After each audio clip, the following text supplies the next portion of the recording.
Assalamualaikum warahmatullahi wabarakatuh. Saya dari kelompok 5 ingin memperkenalkan diri. Saya sendiri atas nama Gita Febrianti dan didampingi oleh teman saya atas nama.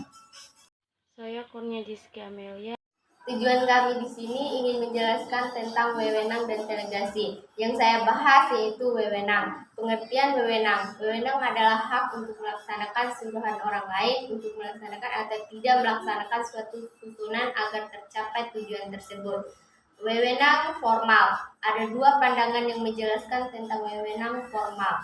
Yang pertama, pandangan yang pertama yaitu pandangan klasik atau classical view, yang artinya menurut pandangan klasik wewenang itu berasal dari tingkatan yang paling atas, atau wewenang itu dianugerahkan, yang artinya seseorang itu bisa memperoleh wewenang karena ia diberikan atau ditempani atau diwarisi hal tersebut.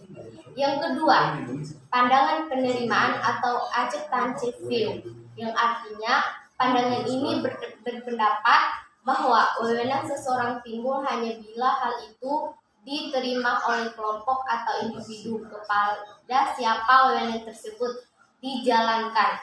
Wewenang itu akan ada apabila penerimaan wewenang yang diberikan.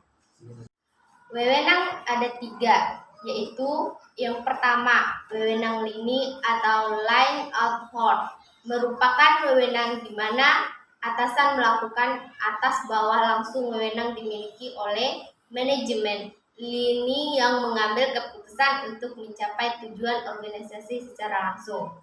Yang kedua, wewenang staff atau staff authority, merupakan hak yang dimiliki oleh satuan staf atau para ahli dalam tugasnya memberikan saran, rekomendasi, atau konsultasi.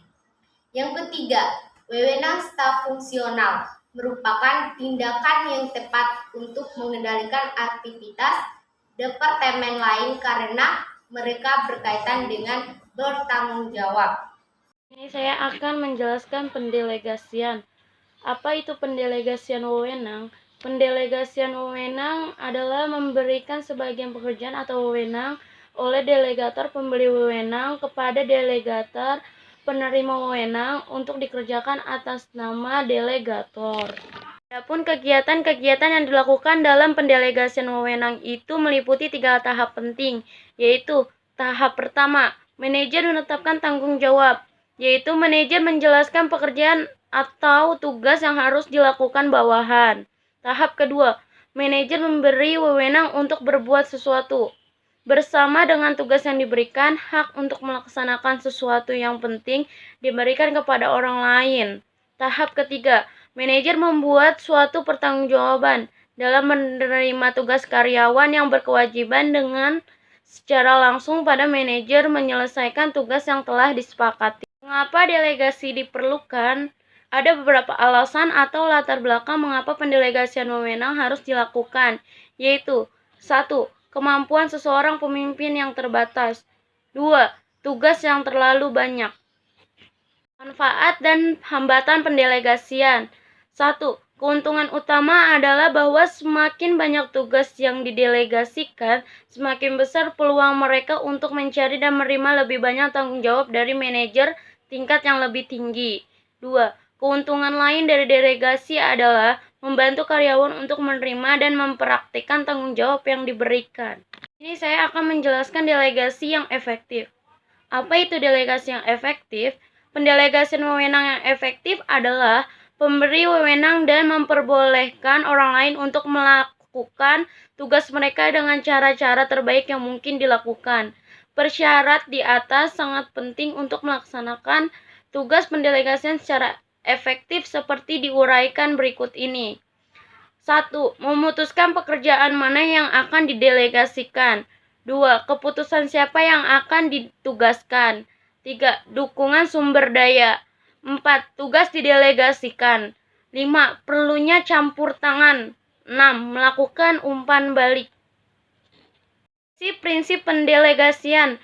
1. Prinsip skalar, yaitu prinsip pendelegasian di mana jalur wewenang dan tanggung jawab ditetapkan secara tegas dan jelas dari tingkatan manajemen atas sampai ke tingkatan manajemen yang paling bawah yang berjenjang setingkat demi setingkat.